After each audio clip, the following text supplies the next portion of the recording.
Ramadan datang lewat, ampunan Allah Subhanahu wa taala tidak diraihnya. Syaqiya abdun adraka Ramadan fansalakha minhu wa lam yughfarlah. Ini dalam Sahih Al-Bukhari dalam kitabnya Al-Adab Al-Mufrad. Apa kata Rasulullah dalam hadis ini? Celaka seorang hamba yang berjumpa Ramadan, kemudian Ramadan berlalu, sementara dosanya tidak diampuni Allah. Sering di antara umat ini menegakkan qiyam Ramadan, salat tarawih dan witir, tapi mereka tidak mendapatkan apa-apa daripada qiyamnya, kecuali yang dapat adalah keletihan.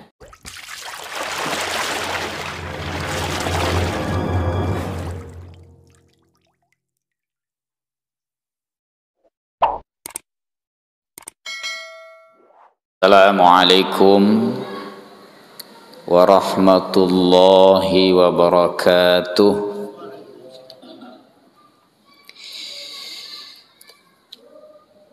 Alhamdulillahi rabbil alamin, hamdan yuwafi ni'amahu wa yukafi'u mazidah. Ya Rabbana lakal hamdu kama yanbaghi li jalali wajhika wa 'azimi sultanik. Ashhadu an la ilaha illallah wahdahu la syarikalah wa ashhadu anna Muhammadan abduhu wa rasuluh la nabiyya ba'da amma ba'd. Fasma'u qala Rasulullah sallallahu alaihi wasallam,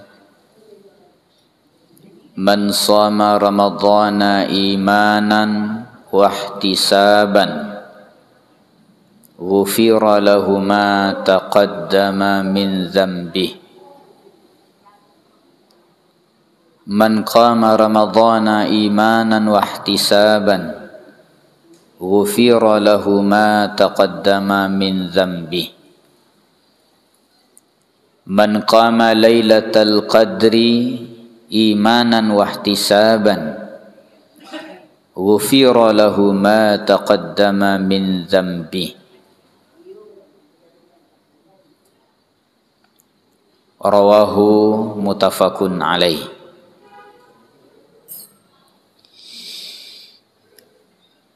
Bapak, ibu-ibu, kaum muslimin dan kaum muslimat, jamaah salat zuhur rahimakumullah. Syukur alhamdulillah kita ucapkan kehadirat Allah Subhanahu wa taala atas limpahan rahmat dan nikmat yang masih kita rasakan sampai saat ini. Salawat dan salam semoga tercurah buat Nabi junjungan, yakni Nabi besar Muhammad sallallahu alaihi wasallam, dengan mengucapkan Allahumma salli ala Muhammad wa ala ali Muhammad. Bapak, ibu-ibu, kaum muslimin dan kaum muslimat rahimakumullah. Sekarang kita sudah berada pada tanggal 13 Sya'ban. Tentu lebih kurang 16 hari ke depan, insya Allah kita akan berjumpa dengan bulan yang mulia, bulan yang agung, bulan yang terhormat, yakni bulan suci Ramadan. Tentunya kita sebagai umat Islam menyambut dengan kegembiraan, dengan sukacita, dengan kehadiran bulan yang mulia ini. Belum pernah kita mendengar di kalangan umat Islam ini ketika bulan suci Ramadan datang kemudian dia gelisah. Belum pernah kita mendengar sebuah ungkapan di tengah umat Islam ini, ko bulan Ramadan ketibolo, Lapuas Solo kita siang hari 30 hari. Malam kita melaksanakan salat tarawih dan witir berjamaah ke masjid. Baralalitanya. Belum pernah kata-kata itu keluar kita dengar dari mulut umat Islam. Tetapi ketika Ramadan terdengar oleh telinga mereka, maka respon mereka adalah kebahagiaan dengan kehadiran bulan yang mulia ini. Bapak Ibu rahimakumullah,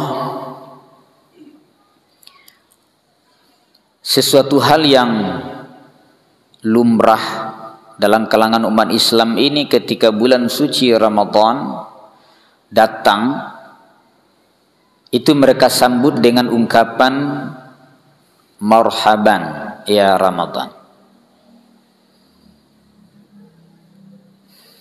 Sebentar lagi kita akan melihat banyaknya baleho-baleho marhaban ya Ramadan. Kalau kita melihat dalam gramatika bahasa Arab, bahwa kata marhaban itu terambil dari kata rahbun, yang berarti luas atau lapang.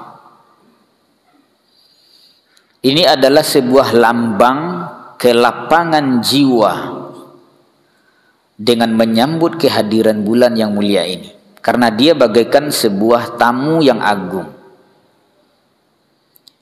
Dari kata itu nanti muncul kata rahbah. Rahbah itu berarti sebuah tempat yang lapang dan luas untuk sebuah kendaraan. Kemudian kendaraan itu masuk ke dalamnya, diservis, dibersihkan. Setelah keluar dari tempat yang lapang dan luas itu, kemudian melakukan perjalanan berikutnya. Jadi dalam kata marhaban itu tergambar bahwa Allah Subhanahu wa taala memberikan kepada kita ruang dan waktu yang masuk ke dalamnya. Kemudian ruhani kita dibersihkan di dalamnya. Maka tidak salah kita berkata bahwa Ramadan adalah bengkel ruhani bagi umat Islam. Bapak Ibu rahimakumullah, kita dapat membayangkan bahwa selama 11 bulan kita melakukan perbuatan dosa, dan barangkali kita tidak akan bisa menghitung berapa banyak dosa yang kita kerjakan selama 11 bulan. Kemudian Allah Subhanahu wa taala mendatangkan kepada kita Ramadan sebagai bengkel ruhani. Lalu dosa-dosa kita selama 11 bulan itu dihapus dengan kehadiran Ramadan. Ini kan luar biasa. Rasulullah sallallahu alaihi wasallam bersabda dalam hadis yang kita bacakan pada mukaddimah tadi, "Man shama Ramadhana imanan wa ihtisaban ghufira lahu ma taqaddama min dhanbi." Man qama Ramadhana imanan wa ihtisaban ghufira lahu ma taqaddama min dhanbi. Man qama lailatal qadri imanan wa ihtisaban ghufira lahu ma taqaddama min dhanbi.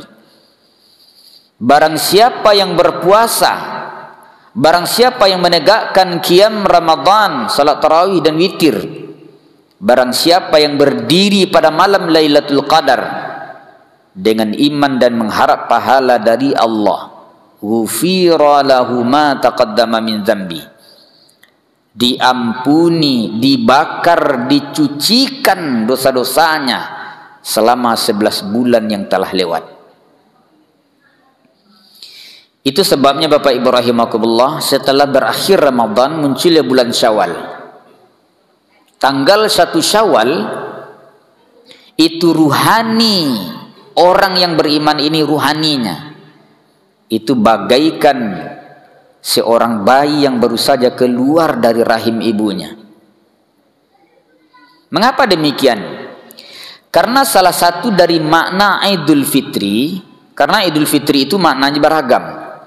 Idul Fitri bisa bermakna kembali kepada berbuka, kembali kepada fitrah, kembali kepada ajaran agama yang benar, dan juga kembali kepada kesucian. Kalau kita ambil bahwa makna Idul Fitri kembali kepada kesucian, ini sangat tepat. Karena selama bulan suci Ramadan, seluruh dosa-dosa kita dihapus, dicuci, dibakar. Maka kita keluar dari bulan suci Ramadan menjadi ruhani yang bersih. Bapak Ibu rahimakumullah, tentu tidak setiap orang berpuasa dan menegakkan qiyam Ramadan akan mendapatkan ampunan Allah, akan kembali kepada kesucian ruhaninya. Ini kita lihat dalam hadis lain yang diriwayatkan oleh Imam Ahmad. Rubba sha'imin laisa lahu min siyami illa al-ju' wa rubba qa'imin laisa lahu min qiyami illa sahar. Seringkali umat ini menegakkan ibadah puasa, tapi mereka tidak mendapatkan apa-apa dari ibadah puasanya kecuali hanya lapar. Dan sering di antara umat ini menegakkan qiyam Ramadan, salat tarawih dan witir, tapi mereka tidak mendapatkan apa-apa daripada qiyamnya kecuali yang dapat adalah keletihan. Coba bayangkan Pak Ibu, sabulan kita berpuasa siang hari tidak ada hasil. Sabulan lo kita melaksanakan salat tarawih dan witir pada malamnya, tidak pula ada hasil, nol besar. Ini kata Nabi. Kalau diistilahkan di orang Minang, itu namanya minyak abi sambah ndak lama, arang abi basi binasu, umpan nabi ikan ndak dapet. Awak payah memanciang, umpan labi ikan ndak dapet. Sebab berpuasa tu ndak sehari doh, sabulan. Sabulan siang hari puasa bang, tarawih malam hari lo 30 hari, tapi hasilnya nol besar, tidak ada hasil sama sekali. Nah, ini salah satu sebabnya Bapak Ibu sekalian, karena tidak ada persiapan sama sekali untuk menyambut kedatangan bulan yang mulia ini. Jadi kalau disabui kadang-kadang kebanyakan pada umat Islam ini, persiapan apa menghadapi Ramadan? Kadang ada yang bingung. Persiapan ibu menghadapi Ramadan. Ada yang bingung, tidak tahu yang disiapkan. Tapi kalau persiapan Idul Fitri, itulah do menyiapkannya dari kini. Ada orang nama beli baju, Pak, baju rayo kini kalau di balinya. Ya kan? Tapi Idul Fitri Ramadan itu tidak ada persiapan sama sekali. Nah, oleh karena itu tidak akan mungkin sebuah keberhasilan apapun yang kita lakukan kalau tidak ada persiapan. Tidak bisa do Bapak Ibu, Ramadan tiba kini lo menyiapkan, tidak bisa. Mohon maaf saja. Ada pula istilahnya, kita sasak buang air kini, WC kini lo ubek. Malu bisa ini. Buang air sesak gini, jadi sesak gini. Kini lo kita buat WC, itu mungkin. Sebelumnya sudah kita siapkan. 16 hari akan datang. Itu harus ada persiapan menghadapi Ramadan. Nah, layak disebut persiapan menghadapi Ramadan itu namanya tarhib. Dengan ha bukan ha. Kalau tarhib menakut-nakuti, tapi kalau tarhib ada persiapan. Nah, oleh karena itu Bapak Ibu sekalian, menurut sementara ulama tidak banyak persiapan yang harus kita lakukan. Setidak-tidaknya ada 3 persiapan. Pertama adalah persiapan jasmani. Mengapa dikatakan persiapan jasmani? Karena jasmani ini adalah tonggak utama untuk berpuasa dan menegakkan qiyam Ramadan. Kalau kita sakit Bapak Ibu, bakal puasa. Kalau awak sakit, bakal salat tarawih dan witir ke masjid. Wa man kana minkum maridan aw ala safarin fa'idatu min ayyamin ukhar. Apabila di antara kalian sakit dan safar, maka dia ganti pada hari lain. Jadi orang sakit nak bisa puasa.